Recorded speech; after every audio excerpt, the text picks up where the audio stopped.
All right, everyone, I want you to stand up right now. Take out your phones. Take a selfie with your neighbor. It's time to get social.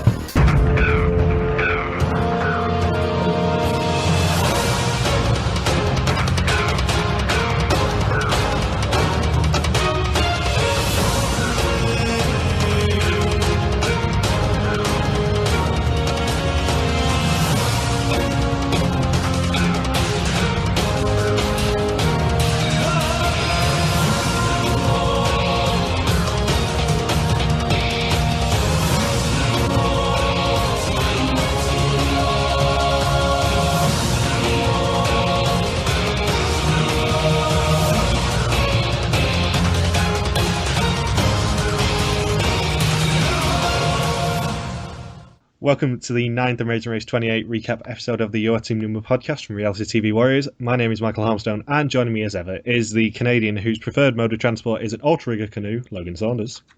Afternoon. The lady who begins every week with us hoping that her partner is doing the podcast, Michelle Pierce-Donovan. He's still asleep. And good morning to you too, Michelle. Good morning. And the Australian who would never dare to be as high as a kite in Indonesia, Ben Powell.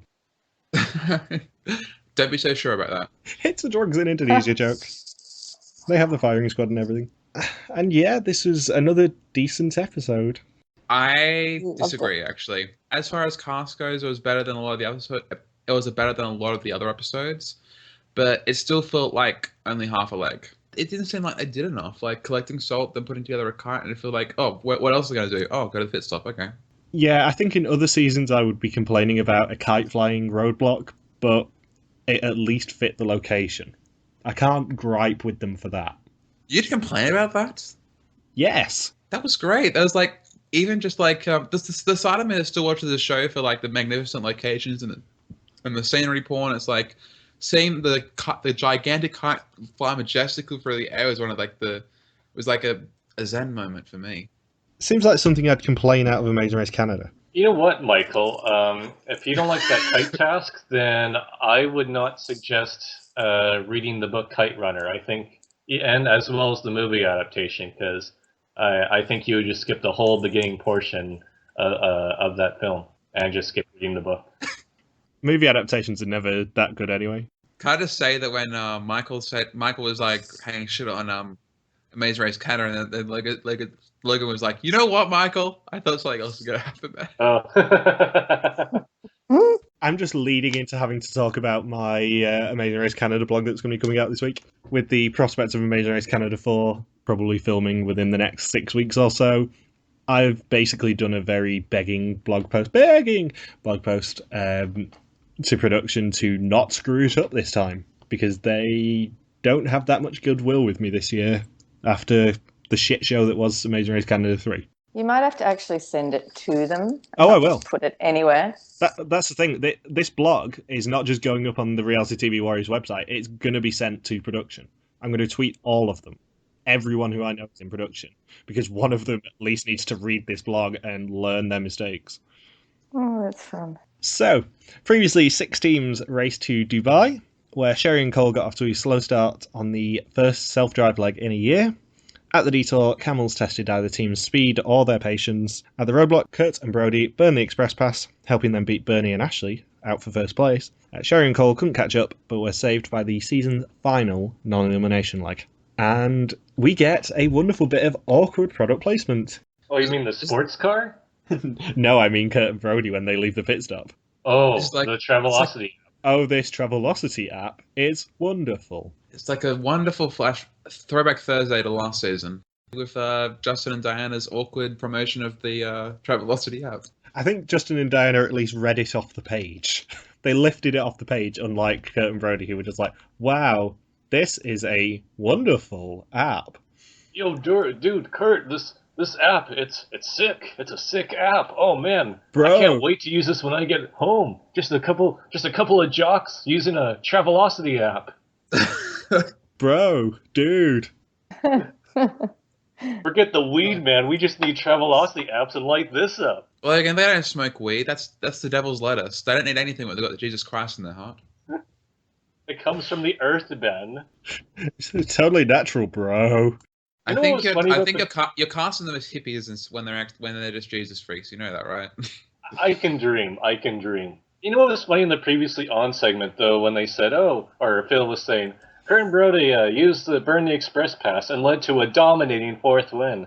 I'm thinking, if you're using the Express Pass, dominating is the last word I would use to describe their victory in that leg. At least in my previously on segment, I sort of used burn puns.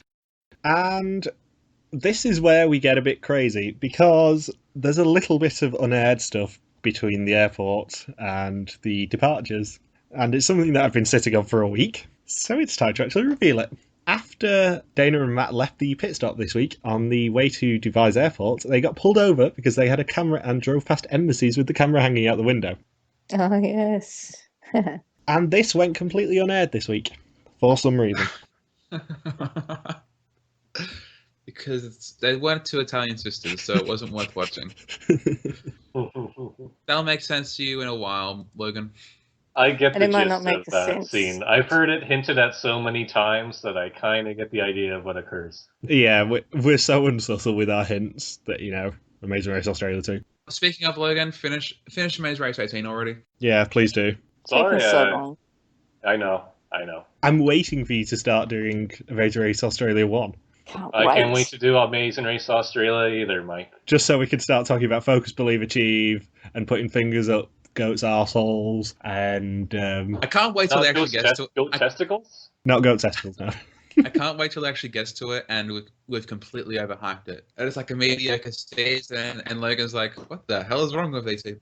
Amazing Race Australia 1 isn't even that good compared to some seasons he's blogged about. It's Amazing Race Australia 2 where it starts getting really fun. Oh, yeah.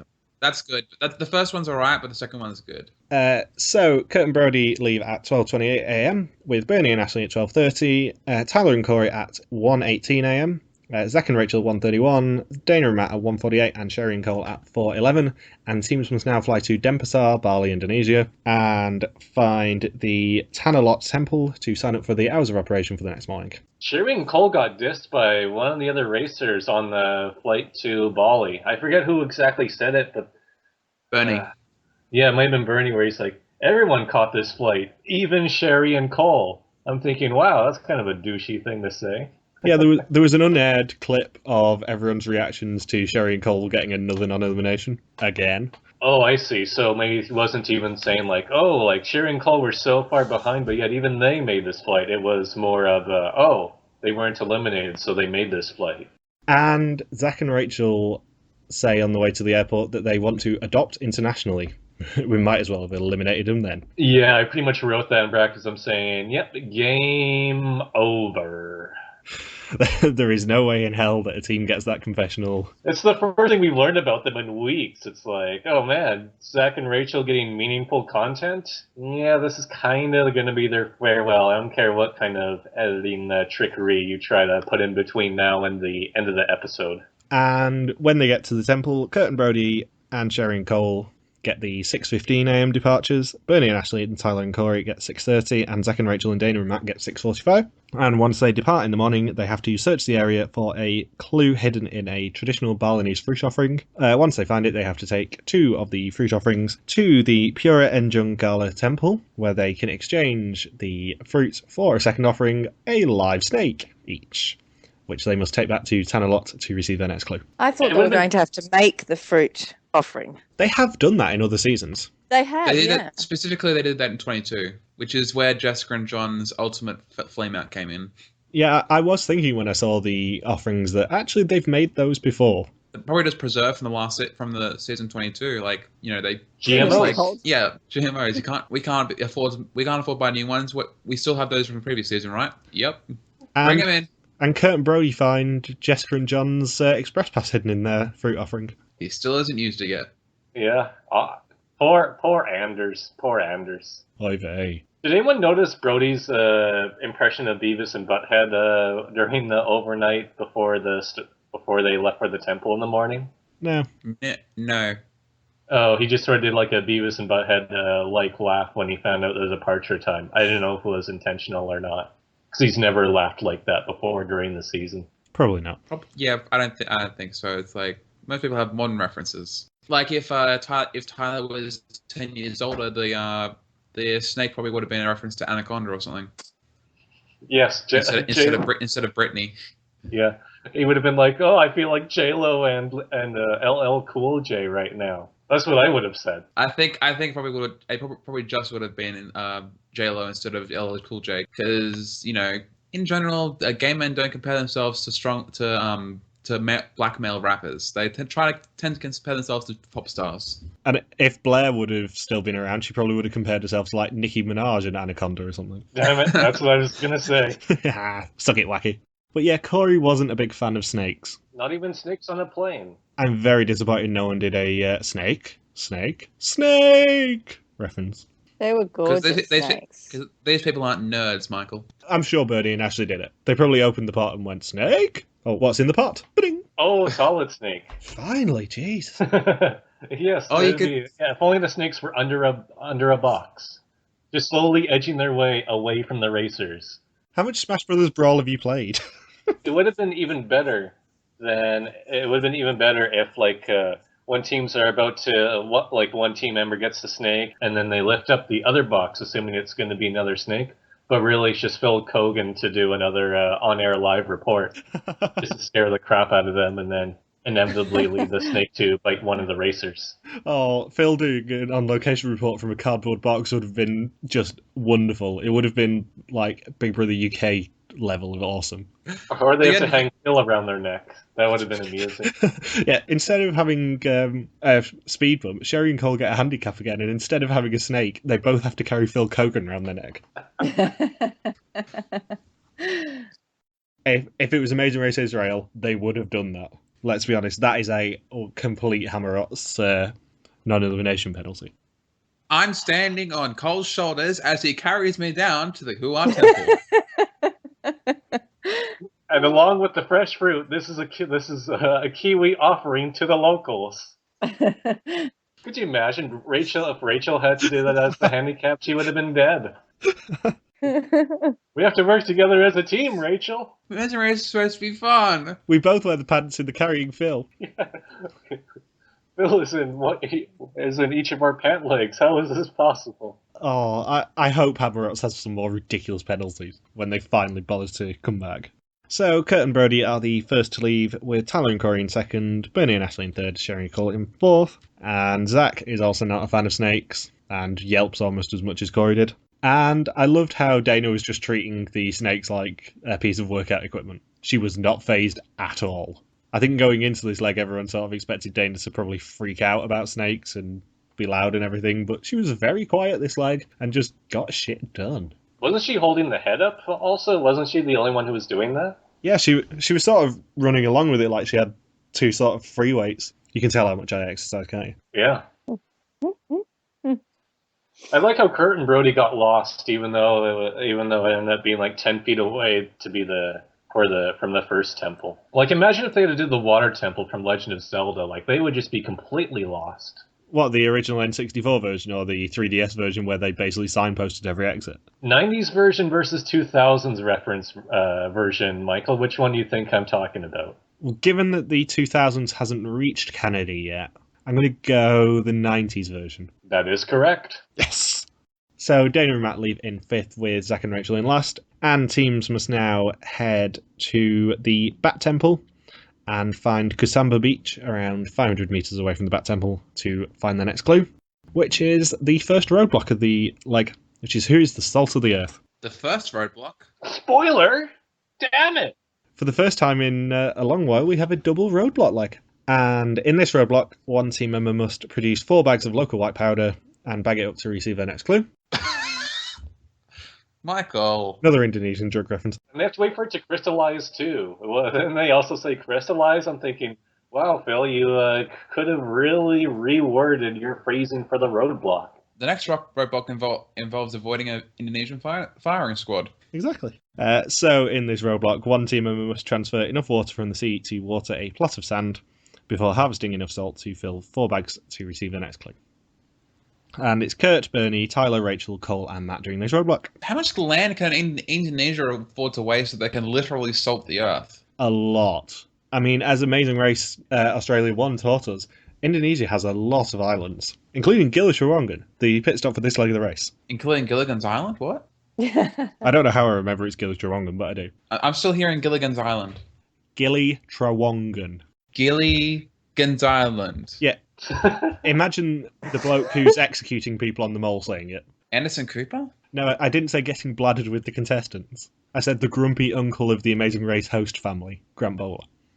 Just imagine a bloke stroking a cheater, okay? Gilligan's Island. What? Oh, jeez, God. Hey, anyways, can I go off topic? Can I go off the off topic? No, you're not allowed. When they were running to the Bat Temple, they were running along the street. And you know how Amazing Race just uses random traffic noises in whatever country they're in? Even it's just this generic car horn or train horn or whatever. You know, even in Australia, they had a train horn, which we don't even have. It just sounded like that normal train horn in any country. And when they were running down the street in Bali, they did a car horn. And they don't really use car horns in Bali. They just drive around anywhere they like. They don't care who's on the road. They just drive around you. So it's just one little thing that drives me crazy about the Amazing Race is all these generic car, train sounds that they use when they're not used in that country. More Amazing Race fakery. Some random tourist is going to go from America to Indonesia and step out on the road and be like, "Oh, don't worry, the vehicles will beep if they're about to hit me." It's flat. Yeah. No. I mean, not everyone has the intricate knowledge of Indonesia like we do. AKA, they don't go to a party all the time. Yeah, it's like random Americans going to Vietnam and just trying to walk across the road. That was legitimately the scariest thing that we did last year. Was just trying to walk across the road in Vietnam and just cars just going right around you. Now you can get the new high score in Frogger, though. Yeah, it did feel like a real life game of Frogger. God, You know what was amusing with the temples when Sherry was going by them? I think it might have been the first one where she was just screaming amongst them, and then all of the locals at the temple were doing like jazz hands. That was it. I just wanted to point that out because I just found that. That's how they wave, you racist. Oh, I thought that was just American jazz culture making its way to Indonesia. Sphere of influence. The entire world doesn't revolve around North America. God. Well, Canada revolves around Americans. the United States. Hey. Aha. Canada is America's hat. And just like America, they have uneducated foreigners coming from the southern border. It's quite the Canada Party video. You know what they should have done? They should have gone to the Bat Cave instead of the Bat Temple, and then I would have another joke to work with. What up with that? And what they should have said is it's called the Bat Temple and just had it hidden behind a rock wall of some description. Mm-hmm. And then they fall down it, and then they have to spend like the next 2.5 hours trying to escape from it. Imagine if Sherry and Cole, before they had to go back there, they had to load up on Rappel. Seriously? Nothing?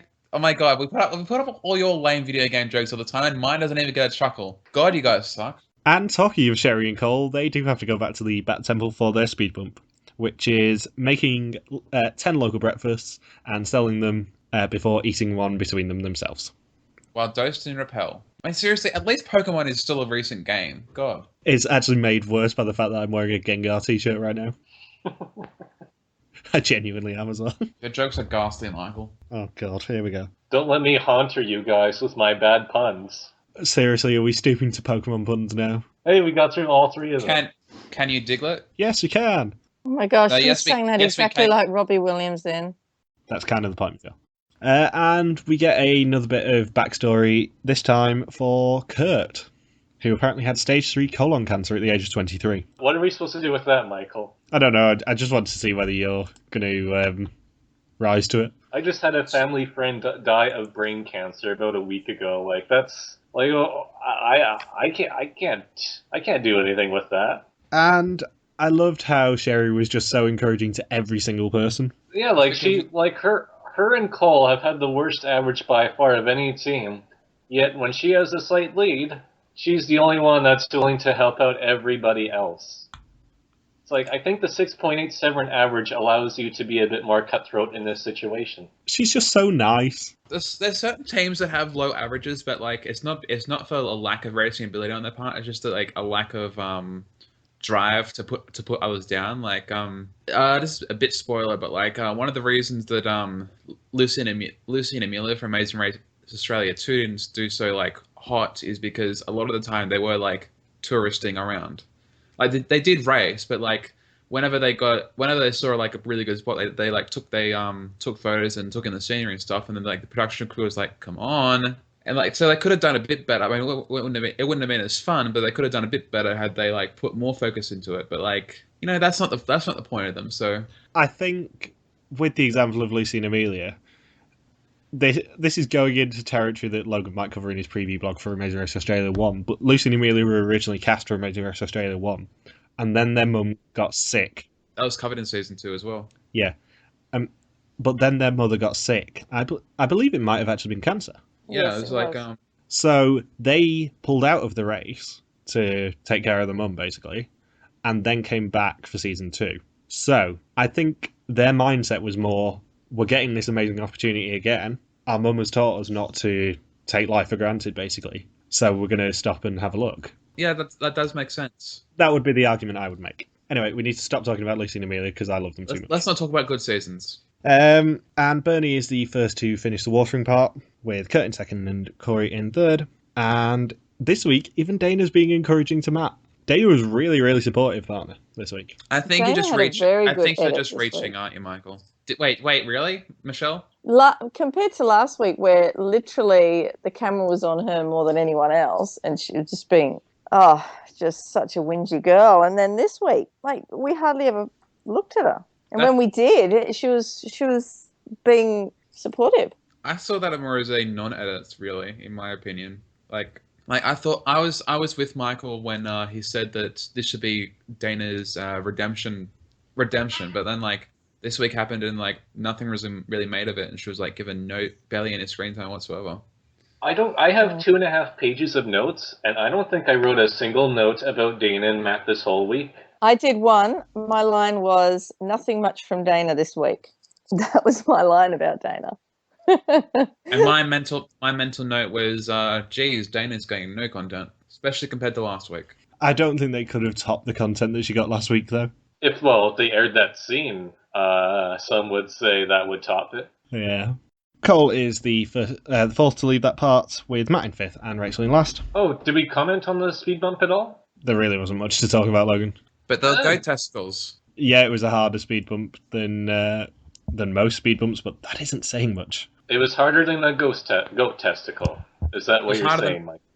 It was harder than most tasks this season. Well, did you see how spicy that bowl of soup was? And they had to share the bowl. As a off note, did you see the post in Amazing Race fans with someone getting pissed off because it wasn't goat testicles, it was fish balls? Yes. And it wasn't even fish balls. Alex corrected him. It's made of beef or lamb. Because Sherry looked it up after they came back off the season. It's bakso, is what they had to make. You mean all Asians don't know all Asian food? Exactly. Just like I know almost nothing about poutine. Really? Well, yeah. I probably know more about poutine than Logan does. To be fair to you, Logan, as a vegetarian, you probably shouldn't know much about meat gravy. That is true. I've only had poutine once, and that was like right before I was vegetarian. That's how good poutine is. Ignoring the cheese, poutine is very nice. I'm not a big fan of the cheese on it, but chips and gravy will do me. How can you not be a fan of cheese? I don't like cheese on certain things. It's like cheese on garlic bread is a waste. You should just have plain garlic bread. Plain garlic bread's much nicer. I agree. No, I'm not a big cheese person either. I love cheese.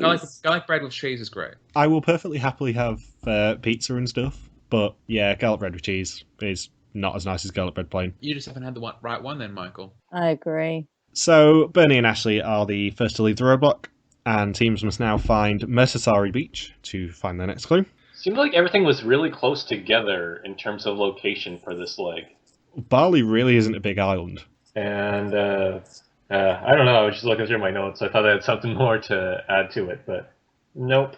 Other than, Rachel collapsing at the first roadblock. That was a hard roadblock, though. Yeah, I know we've talked about the whole being too afraid to go fast on a bike and then attempting the bike task, or her miscounting the money with the peso task in Colombia. But the structure they were holding for the roadblock is almost designed like the super yoke, which is a device they use in pure strength muscle competitions. So it pretty much works the whole body. So I can see how somebody with Rachel's frame wouldn't have been a big fan of that roadblock.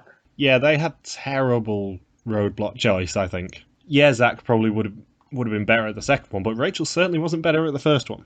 Yeah, it's one of those cases where if they were to do the race again, I'm sure Rachel would be doing a lot more upper body exercises before going on to the race. It's even worse that they could have actually had a quick look around at the roadblock decision point and seen what the task looked like. Or just call out and see if Sherry's within earshot, and then she can just tell you what the roadblock is going to be. That is true, because I think if Zach and Rachel had switched their roadblocks, they probably would have survived. Wasn't Rachel really struggling though, even with tying the bags though for the salt crystals? Like the kite task, a lot of it had to do with knots and tying. So I think regardless of which roadblock she would have done in this episode, she probably would have been dead last anyway. I think Zach probably would have made up a lot of time on the actual carrying the water though. Well, yeah, because he's a magician, so he can just walk on the water. That is true. On the way back. Magicians aren't Jesus, Logan.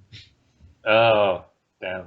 Hey, those salt bags, they didn't have much plastic left to tie up on the end. Mm-hmm. It's so hard. And can anyone enlighten me? I probably need Ben though. What is a skinny margarita? Skinny margarita is less alcohol, I think. Although I don't drink, so don't quote me on that. I don't understand. I just like margaritas in general. I like margaritas regardless if it's skinny or not. Why are the skinny anything? Because it's for well, at least this website's telling me it's for skinny people can take less alcohol before they get drunk. So I was right about it being less alcohol. Yeah. Yes. Get in. Just drink less drinks. I Google Maps the entire route for this leg, and driving alone would have taken at least 4 hours to get through everything. Because from the airport to the temple was like a fair amount, but then like from the temple they had to drive like halfway across the entire Bali island, because the Tanalot temple and the Kusamba beach are so far away from each other. They're at least 100 kilometers away from each other. But the beach with the roadblock and the beach where they push off to the pit stop is only like 200 meters away. So you know who would have had a lot of fun with the salt tying portion of this roadblock? Someone from the 90s? No, but close. Adam from Adam and Rebecca. I think he wouldn't have been able to see while tying the salt bags. You mean Hellboy himself? Hellboy, yeah. He would have been like, I can't see, Rebecca. I can't see tying the end of the salt bags. It's all in my eyes. I salted my body instead of the earth. What? This is so far over my head. I have no idea what you're talking about. It's from season 6 when Adam did the roadblock in the Senegal, and he was just completely blinded and crying and complaining the whole time. Oh, yes. Okay, yeah. And Rebecca would have been, sorry, I can't pay attention. I'm busy with Jackie Warner. Yeah. Can you imagine Flo doing this roadblock? Can you imagine Flo doing any roadblock? Well, she sold escargot. So once teams get to Mertasari Beach, it's the second roadblock of the leg, which is who wants to be as high as a kite. And in this roadblock, the team member who did not complete the last roadblock must help to build a 30-foot long kite before flying it to receive their next clue. And that means it's Ashley, Corey, Brody, Sherry, Dana, and Zach doing this roadblock. And the winners of the Amazing Race Canada 2, well, I'll give them their next clue. And I love that all the people who weren't participating in this roadblock just sat cross-legged under the example kite. They were beautiful kites. They're huge. Oh. And out of nowhere, we get the storyline of Brody has to do every roadblock that's left in the race. Yeah, Tyler and Corey and Kurt and Brody are the only teams who have a 6-4 split at the moment. And one team's going the oh no, one person has to do the rest of the roadblocks and the other isn't. Because I believe Tyler has to do the next 2 as well. And with Brody, he already had to use the express pass on the last round's roadblock, so he hasn't been doing too well. No, Kurt is definitely the MVP of that team. However, they did both drop the team 2 places in their roadblocks. And I love how Ashley said that Brody frequently consulted with her kite. It's such a wonderfully flowery way of saying that he cheated and copied. There seemed to be so much to do with those kites. And when you've just got an example to look at, I think it'd be really hard to do it without, steps and some sort of, I don't know, they just had no directions at all. Just hard. I love how that Phil actually said in the description of the task that they'd get help from locals, and the locals just stood there and laughed. They were laughing at him. And I know, it's good. Brody's been trying to fix this kite his whole life, and they're just standing there and laughing at him, and that's just rude. Logan, we can't make Margie and Luke jokes anymore, remember? Amazing Race fans taught us that this week. Well, we can still make jokes, we just can't be complete assholes about it and make fun of them in their own thread. Did you not see them getting a little bit pissy when someone started criticising them on Amazing Race fans? A few of the older members of that page were making fun of them out in the thread where somebody was praising them. What's even better is that Margie was liking their posts. She was sarcastically liking them. And that's rude. And that's hilarious. So Tyler and Corey are the first to leave, with Bernie and Ashley in second. And then we get a wonderful editing joke when Dana asks Sherry whether she should do bows or knots to tie things onto the kite. And Sherry says not, and then it just zooms in on Brody's kite, which has all bows. To be fair, I wouldn't be able to do knots either. Like, my fingers, I'm literally incapable of doing knots without like chopping off the tips or something. Yeah, I feel Brody's pain of having huge hands and having to try and do finicky things. But yeah, it was still a bit of a mean editing joke to do that. So Sherry and Cole are the third to leave, with Dana and Matt in fourth, Kurt and Brody in fifth, and Zach and Rachel in last. And teams must now take an outrigger canoe to the Pinisi boat moored off Samawang Beach, the pit stop for this leg of the race. The last team to check in here will be eliminated. There's actually another bit of interesting commentary in terms of the dichotomy between Zach and Rachel, where all the racers are, just thinking, Rachel's really going to struggle with this, or Rachel's really going to struggle with that. And then whenever Zach is doing anything, the racers are like, oh, Zach's going to be great at this. Zach's going to be great at that. Zach's awesome at everything. It's just quite the dichotomy there, and I felt the need to point it out. You're my hero, Zach. He loves flying. He even has Vine videos where he's levitating above the ground. And jumping into cars. Yes. No self-drive leg is going to be a challenge for that guy. And Tyler and Corey are the first to check in, and they win $5,000 each. Hey, Michael, did you? I think you might have missed it out in the second roadblock, but did you notice that Brendan from Survivor Token Chains was at the front of each kite? What, the dragon? Yeah, he was the head of the dragon, Brendan. Yeah. I thought that was Aussie. No, Aussie gives a different type of head. Has anyone ever slayed a dragon before? No, I haven't. Coach has. Oh. Come on. I mean, I've thrown balls underhanded tiles before. He's also eaten goat testicles before, too. And he nearly had pygmies eat his testicles before. He's actually sold the salt crystal bags that they made at the start of this leg, got shot by the firing squad, and still lived to tell the tale. Fact. And for the fourth leg in a row, Bernie and Ashley checking in second place. And we get the same clip of Ashley saying we're very familiar with second place, twice in this leg, once at the start and once at the end. So pretty much as soon as they finish first, that's where their storyline is going to end. So if this carries all the way over into the finale, that means Bernie and Ashley are going to win the season. But if they finish in first place before the finale, that means they will not be winning this season. So they'll either James and James it, or they'll Joey and Kelsey it. Bingo. And next week they are playing to equal Joey and Kelsey's record, which was, for a long time, was 4 in a row, was the record, and Joey and Kelsey beat it with 5 last year, or last season, and now they're trying to equal it. Can they do it? So they've been getting second places since leg 6. Yeah, they've got 4 second places in a row now. Do you notice with Brody how he assigned an arbitrary number to his progress on the kite flying task? How did he know that he was 75% done? I think he might have been 70 or 68 or maybe even 80, but how did he know he was 75? He's just a mathematical genius. Just a couple of bros doing some math.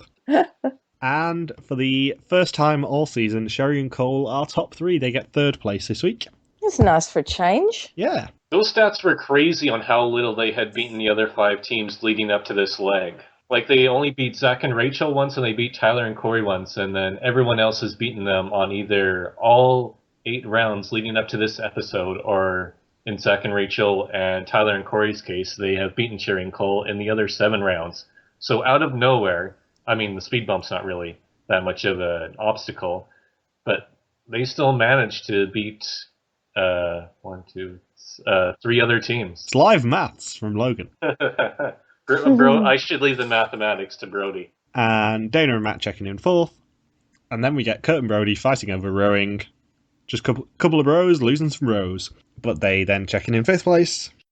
In the most wobbly, disoriented, unstudied check into the pit stop I think I have ever seen. All we needed was a strategically placed banana peel, and it would have been awesome. And sadly, Zach and Rachel are the last team to check in, and they have been eliminated from the race.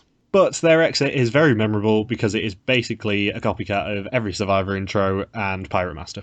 Yes, walk the plank. What? There's no actual plank. No. You guys just have to get off this boat. There's no plank. We just want to see you jump off this boat because we think it would be funny. To quote Cameron Daddo, they've been cut adrift. Yes. And then at the start of next episode, this hasn't been aired yet. But at the start of next week, I've gotten special inside info that Bill is going to be like, I found your next clue. It's just inside the chest of Zanzibar, and luckily, I have found the next key, and that is where their clue shall be. Your past has come back to haunt you. Oh, Jay's gonna be screwed. There will be literally ones of people who will get these references, but I loved Pirate Master. That whistling sound was that going over everyone's head. Apart from ours. Hey, enough people have seen Pirate Master over the past few years since it ended. Pirate Master was so good that it actually aired on a third-rate cable channel over here. Started off on a sort of first-rate cable channel, and then after about 6 weeks, they just dumped it onto a third-rate one at like 7 o'clock on a Saturday morning. Screw anyone who hasn't seen Pirate Master, seriously. It's like screw anyone who hasn't seen Treasure Hunters. Yeah. Pirate Master was a genius show. It was the biggest hit show set on Ireland since Harper's Island, which subsequently here it started out at a 9:30 slot and then got shoved to like 1 a.m. Starring the hero of Arrow, Katie Cassidy. And 20-something other people who you don't remember the names of. So next week, there's more Bali, cliff jumps, scuba diving, chickens, coconuts, and a very pretty looking native U-turn board, if I do say so. Yes, it's Survivor-esque. In fact, which season was it? I think it was San Juan del Sur. I was watching an interview with the art department, and they said that they basically based everything for San Juan del Sur on Indonesian artwork. So it probably is the same art department, let's be honest. San Juan del Sur's in Nicaragua. How do they transplant that? Exactly. Why would they transplant that? I remember thinking it was a ridiculous thing for them to do, but I think it was San Juan del Sur. It was either Cagayan or San Juan del Sur. Hey, Michael, remember that redemptive confessional where Dane and Matt do a lot better this leg and Phil commends them for doing so at the pit stop? Hey, Logan, remember your winner pick of Zach and Rachel? Oh, yeah, I did. I completely forgot about that in the preseason, yeah. I ditched that theory long ago. I've been waiting 9 weeks to drop that in. Hey, what did I say? I can't even remember. I think we were all quite high on Zach and Rachel. I think we're all the biggest Ariana and Jocelyn fans. Yeah, I was about to say, I'm thinking, I remember placing Aaron and Jocelyn in my top 3 for this season. So we have 3 questions to end with. We will start with Michael Jenks, who says, we've seen on all races past a team where one racer carries the other. If you were paired with a racer who had never seen the show, what qualities of a racer are a must? Can drive a stick. In Amazing Race Canada, that is. Logan, I could be your partner now. Suck it. Driving test, 6 times the charm. Hooray! Can do the splits. Memory. Control. They have to have a good memory. Can speak 5 languages. And all of them have to be useful ones, rather than, pointless ones. Oh, my log You mean from Sardinia is not going to come into play then. You mean all that time I spent studying Romansh is useless? Yeah, if you got someone with the 5 languages they could speak, being like English, Romansh, Latin, Klingon, Navi. Pig Latin? yeah, that would be pointless. I speak all the Latins. You need 5 useful languages if you're going to ask for 5 languages, Ben. Urdu. Urdu would probably be English, Logardurese, Navi, Klingon, and Urdu.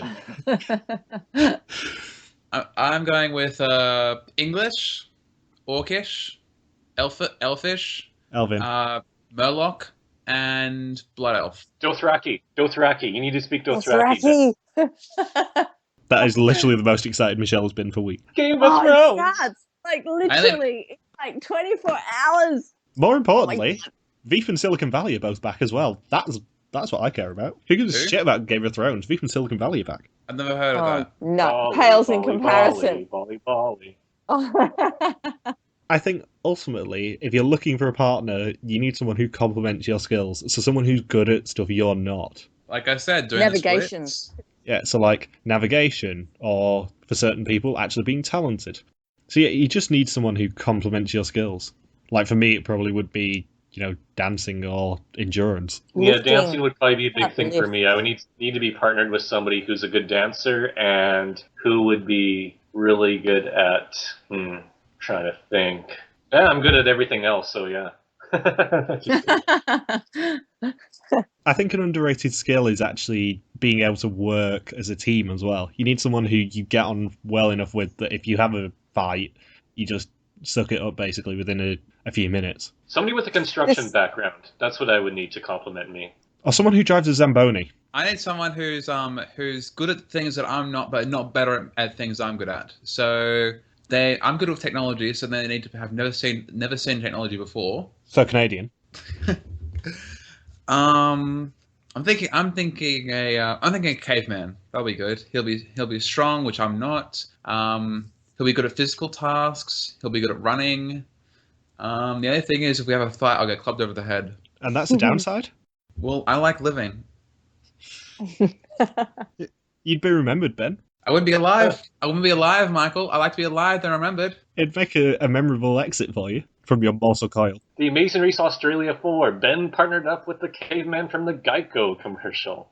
The Amazing Race Australia 4 Deathmatch. 11 teams enter. Only one will leave. And many will be killed by their partners. That's actually just the Hunger Games, isn't it? Yeah. Kurt Repchel says, what do you think of Phil checking teams in before they arrived at the mat, actually proclaiming first while they were still rowing? It seemed a bit anticlimactic in a way, but it was a fun way to eliminate a team. Any other teams been eliminated by walking the plank?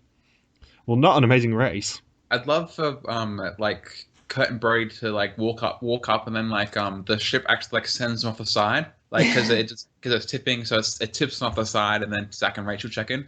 It's like the That would be bombs away funny. minigame. And we will finish with a sort of follow-up question to Jenks' last question, which is, how do you run as a superfan and not be a douchebag? What are the do's and don'ts? Don't do what Justin does. Do what Aubrey does. I'm trying to think of something. Thought I could hear the gears whirring. I know. You But I already don't. gave the perfect answer, so Well, yeah, but I'm allowed to say something too, Mr. Ben.